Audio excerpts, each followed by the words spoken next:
We cannot erase our personal history or experiences, no matter how difficult they may be, but we can grow from them, embrace who we are, and forge our identities in a way that fosters cultural humility when working with populations of color. How do we build structures to help facilitate our evolving skill sets as mental health professionals? And more importantly, how do we listen to our clients and the community we serve, while also recognizing the importance of adapting evidence-based psychotherapies? Welcome to People of Color in Psychology, the show that explores mental health topics specific to culture, diversity, and communities of color. I am your host, Jack Zen. Our guest today is Dr. Susan Chanderbhan. Dr. Chanderbhan is a licensed psychologist and owner of the group practice Chanderbhan Psychological Services in Laredo, Texas. She works with adolescents, adults, and couples, and has worked at university counseling centers, school districts, and outpatient mental health clinics. Dr. Chanderbhan delivers evidence-based psychotherapies such as cognitive processing therapy and prolonged exposure for PTSD, and is trained in the Gottman therapy and emotion-focused therapy for couples. Outside of her clinical practice, Dr. Chanderbhan has presented on multiple mental health topics such as teen mental health, coping with long-term stress during COVID-19 in the community, and taught in graduate programs in counseling and psychology.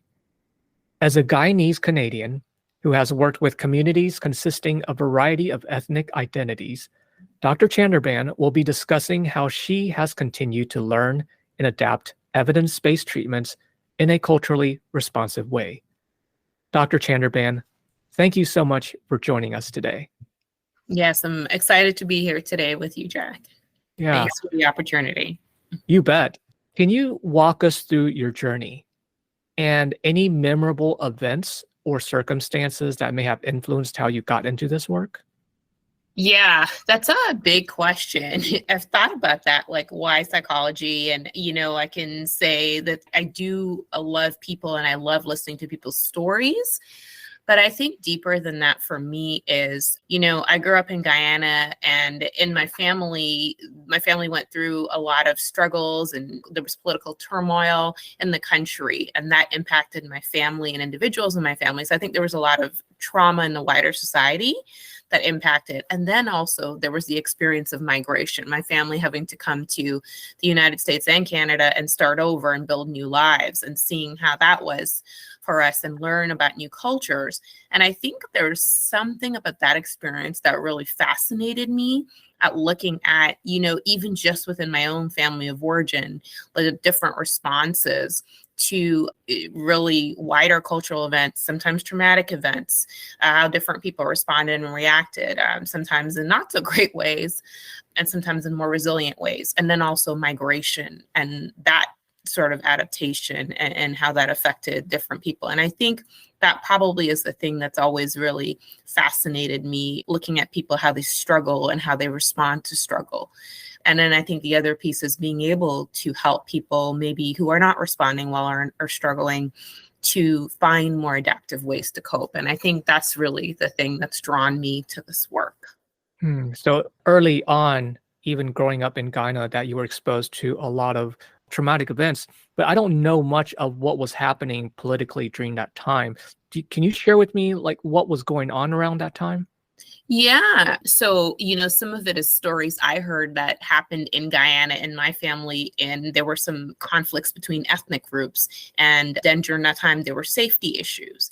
And then later on, when I was growing up, there were struggles politically where access to certain goods were cut off. I always think of Guyana in this way that, one day we got up and went to the market, and eggs were now $1,000 a dozen, but no one's salaries had changed. And, if you were sort of middle class, you could kind of maybe squeeze things out. But then the second stage of bad was you got up and went to the market, and you couldn't purchase anything. There was nothing to purchase. And I remember my sister traveling and having to buy food on the black market, which was illegal. And, these things were occurring for a host of sort of like geopolitical reasons, involving policies that affected the country in a certain way and certain decisions by the leadership. But the way it filtered down was us as a family having to deal with these things. So yeah, it was a really interesting childhood. Oh my gosh. Oh, wow. It's, as you're describing that, I'm just envisioning basically you didn't live in poverty, but it makes me think about that type of experience where there's so much scarcity. And oh my gosh, I mean, $1,000 for a dozen eggs? Yeah. And I'm kind of using that as if I go back, I don't know that it was exactly that, but it was something like incredible jumps in price because of currency issues, but people's salaries didn't change. And so for us as a family, we were really fortunate that, we never went hungry or we were okay. But as things progressively got worse, it was even difficult to buy things because of, certain things weren't being imported. And then, yeah, it was definitely a really interesting time. And lots of people trying to leave the country, whatever way they could. And it was a lot. Wow. So also going through that and seeing the different responses to such a high stressful environment, and that in many ways carried these, or in many ways you carry these memories and helped you think about how that might apply in terms of human functioning and trying to help people cope with the stressors in their life, the traumatic events in their life. Yes, exactly. And I think for me, like seeing those things when I grew up and then the experience of migration, having to learn a new culture, it's really been something for me working with different groups of people over time and watching things that they go through. And sometimes, yes, like you brought up poverty. Sometimes it is like something really concrete like that, that, they grew up with financial struggles maybe, or they're going through financial struggles. But then, a lot of times it's people who, because of things like migration or immigrating to different countries, families being separated, having to learn different cultures. Maybe the parents speak one language, the kids don't speak a different language, or they have different levels of culture adaptation. I think my experiences have really helped me when I've worked with families going through just different transitions. Yeah, help me kind of really understand that and be able to kind of really have that sense of empathy for it. Yeah. This is like your superpower as you're talking about that. Be able to connect, right? Yeah. I've never thought about it that way, but I feel blessed that I have been gifted with that understanding, so that I'm able to kind of to see those things when they come up in clients' lives. Yeah. To be able to help families walk through these challenges and to have that experience and lens. So let's get into the work that you're doing. You're trained in the Gottman method, which I don't know too much about. Also emotion focused therapy, as well as just like for PTSD treatment, like prolonged exposure and cognitive processing therapy, which I'm more familiar with because I do that in my own work.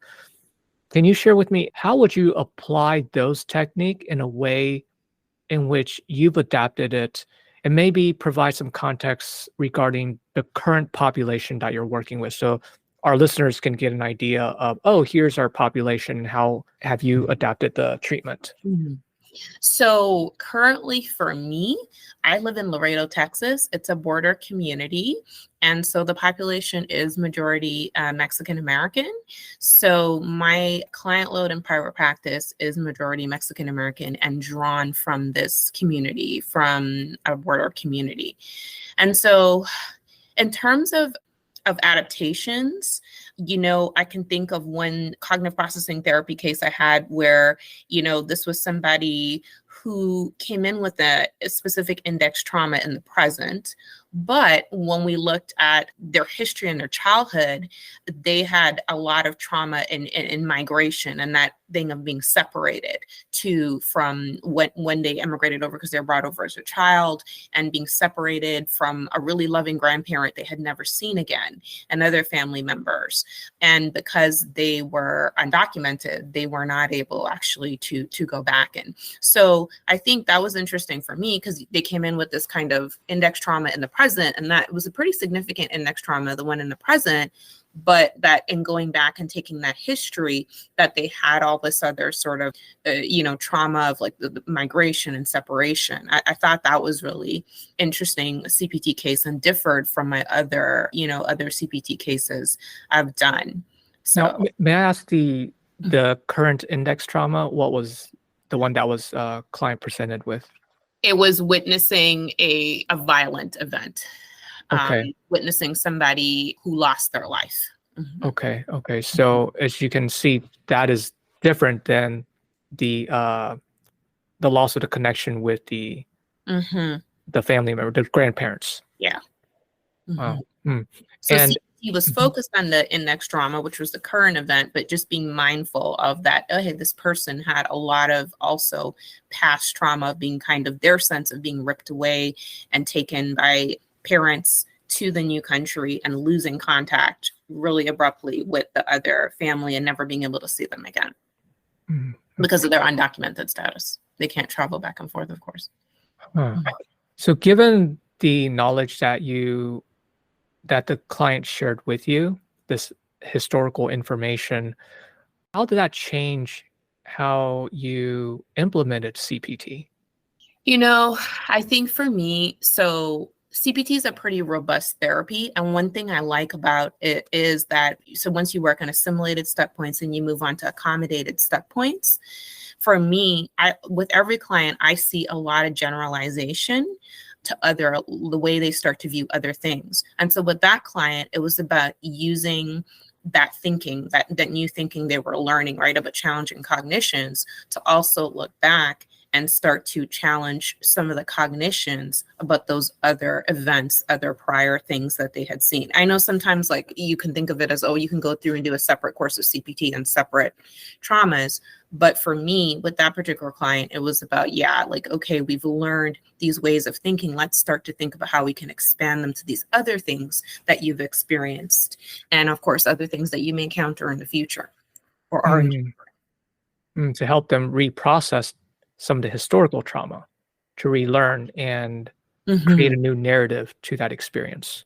mhm. Yeah, yeah. And do you have, just out of curiosity, do you have any examples for, say, the Gottman therapy or emotion focused therapy for couples? I find so Gottman, I will say I'm trained in Gottman therapy and I will use some of the Gottman exercises with couples, but I do heavily for the last 2 years tend to use more emotion focused couples therapy in my work. And what I love about EFT, and this is the thing, and I'd be so curious to hear the experiences of others about this, but what I find about it is because you are focusing on the idea of attachment and core emotional needs, Mhm. that when you're working there, you're helping people learn to communicate in a different way. And so typically and yes, people have this content they bring in. And I do observe, of course, because I think in the community I practice, people do tend to have really strong, close relationships with family and extended family. So sometimes maybe, conflicts about dealing with in-laws and extended family and couples trying to balance those things. It's more, but what I love about EFT is, you're really respectful of those differences that people bring in, but ultimately you're helping them to understand how those conflicts touch on deeper core attachment needs and help people speak from that place. And then in the later stage of the therapy, when they get to the point where they're talking through things and problem solving, I think they're in a much calmer place and able to talk about, resolving solutions with each other in a much calmer, more loving way.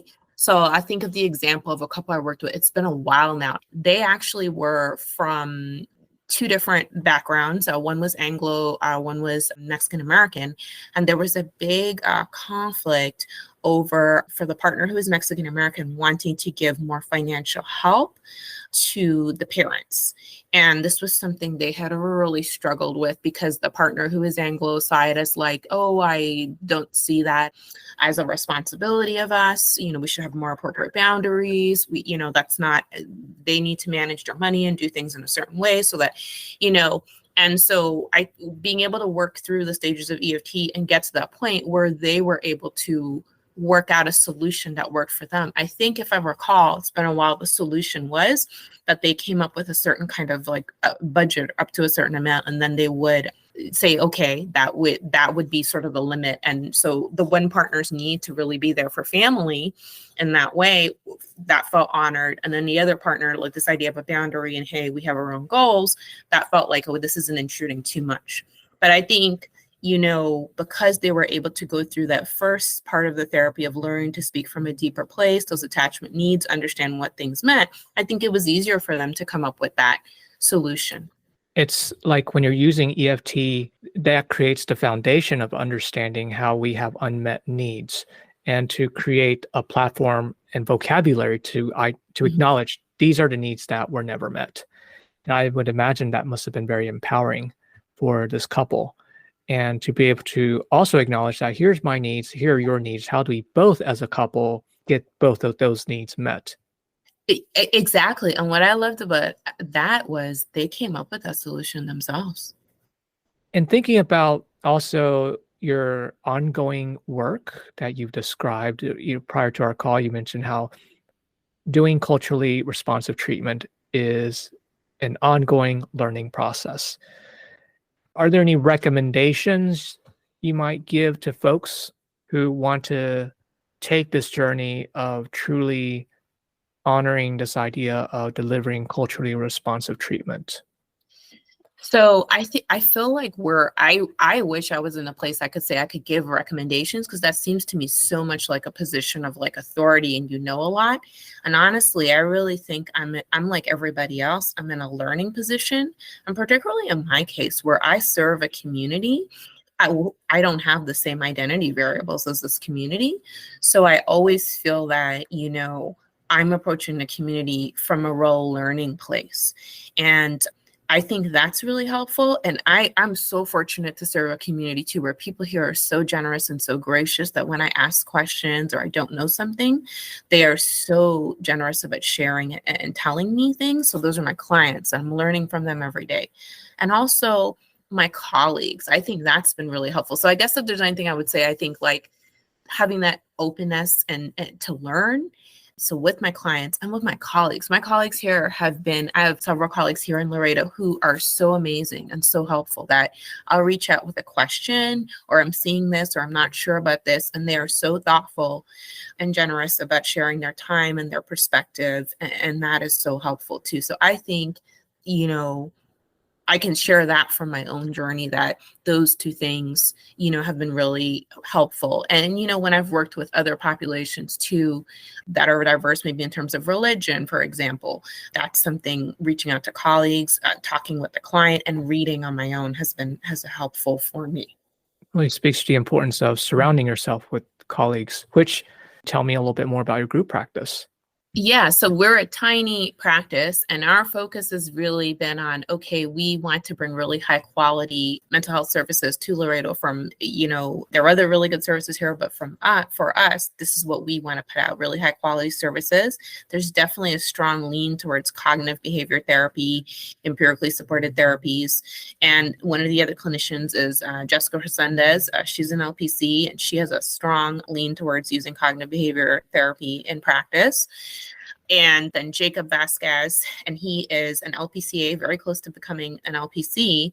And he also strong lean towards CBT, towards empirically supported therapies and ACT. And I think the commonality we all share is our commitment to bringing, again, those really high quality services to our community, and really like examining ourselves. We meet monthly, we talk about cases, we, talk about ourselves, our own reactions, what we bring culturally, and they're from this community. Well, Jessica is actually born and raised in Zapata. It's a small town neighboring, but she did her training here. But, they are really good and we are really good. And I think we help each other grow and be open to, and we're really open to kind of looking at, I would say they're really open to looking at the community, looking at what they bring, cultural messages, what clients bring in. So I really enjoy working with them. Is there anything else you want to share about your practice or some of the work that you're doing? I think just that we we're really privileged to serve the community that we serve, and we're really blessed to be here. And we think we're doing good work. We hope that's what we hear from folks, and we hope to continue providing those services. Mm. And I noticed that you also work with adolescents. Have you noticed any trends or just observations in your practice in working with adolescent clients? I mean, I think the pandemic definitely, and this is probably the case for everybody, it definitely feels like it, for maybe people who were struggling with things like anxiety and depression before, it heightened struggles, or maybe they were doing better, but, then things kind of worsened during the pandemic. Like I noticed with some of the teens I worked with, especially that part of it staying home from school and, the isolation that seemed to really impact, especially the ones who were already struggling with anxiety and depression. Like I've noticed with some clients, like that's one of the things specifically we talked about. Like, yeah, it seemed like things got worse during the pandemic. Like that definitely I noticed. I also think a big thing I noticed, and this is for the teens and early 20s, but yeah, definitely teens, is like the social media and the information on there. Sometimes there's a lot of questioning about, well, maybe I have this disorder or that disorder, or maybe I'm bipolar, maybe I have borderline personality disorder, because they're consuming a lot more information, I think, than adolescents I worked with from prior generations. So I think that's a really interesting dimension, that it seems like in a lot of ways they look into social media and use it to sort of like understand themselves and make sense of themselves. So they're coming into therapy with these questions, and you as a professional helping them navigate what is actually relevant for them or what's correct factual information. Yes, because obviously, yes, because for us as mental health professionals or psychologists, well, those are diagnoses, right? So those are concrete things that have a reality to them. So yeah, I think that's really interesting. And I think in a generation where there is a sense of the privileging of the personal point of view and personal experiences, so finding a way to balance that and in a respectful way that is validating and maintains alliance. Yes. So, Dr. Chanderbhan, as a woman of color, can you share with me some experiences that you've went through that were challenging and you overcame?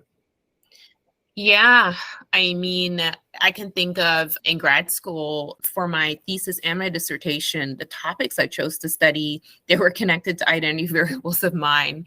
For my thesis, I looked at West Indian parents and their involvement in their children's schooling. For my dissertation, Asian Indian mothers and cultural capital, their role in their children's schooling. And it definitely, those topics were really outside of what people in my department had previously studied. And so it was definitely, kind of harder, and working with my committee to kind of think about how I was going to look at those questions, and even accessing literature at that time. It probably would be easier now. But so that was definitely harder. And I think, that reflects like, the way when things start to diversify, we bring new ways of looking, new populations we want to talk about into the mainstream. But it was a good experience because I think I had a lot of support. My advisor was really open and helpful, even though that was so outside of what had been done before and things that he had shared before. He was really open and helpful and supportive of me. And then committee members I had who were also really open and supportive and helpful of that. So I'm really grateful that, yeah, with their help, I was able to overcome those challenges. Mm-hmm. Thanks for sharing that. It's also speaks to the whole, I would say, theme being a person of color and an immigrant coming from a different vantage point and studying part of your identity and how I don't know if right now we don't have a lot of literature about that, but it's like by studying something that is not the normative means you're charting a lot of new territories and having to forge those new support systems. Yes, definitely. And it speaks, exactly. And it is hard. And sometimes you may think you may shy away from those topics, and it's good if you don't. And it's also so good when people who are more established, I think, in structures, whether it be the academy or clinical practice, or who provide that mentorship and support, who provide those things. I think that's so helpful. I can call out the names of the people, and I can think of Dr. Marfo, my Ghanaian professor, and Dr. Hines, my Jamaican professor, and Dr. Mike Curtis, my advisor. And I'm saying their names because I'm so grateful and appreciative, because I really was going outside of the mainstream and they were really supportive, and I'm very blessed and grateful to have had them. So I think we need more folks like that who are willing to embrace and support those things. So Dr. Chanderbhan, do you have any other final thoughts? I think it's definitely I think America has really defined ways of understanding race and understanding identity. And those ways of understanding race and identity make a lot of sense given the history of the country. But sometimes as an immigrant coming here, you don't always fit that box. I don't. So sometimes that's been hard, even, in certain experiences, is particularly in training and grad school. I think it's really changed now and things are kind of much more open. So, but I think that's probably been hard to kind of sort of have my own identity and sort of not be boxed into something particular that really doesn't necessarily fit my experiences.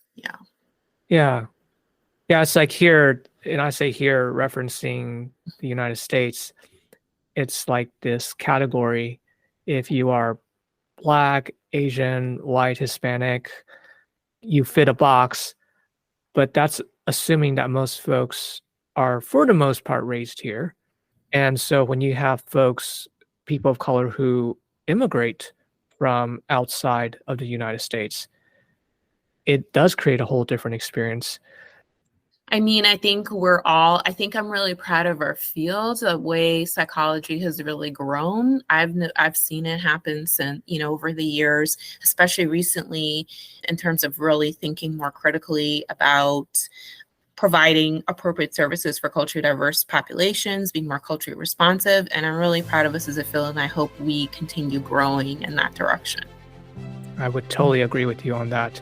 And Dr. Chanderbhan, how can we support you? I think this opportunity to share and talk about my work has been a great opportunity. So I really appreciate it. Thank you so much.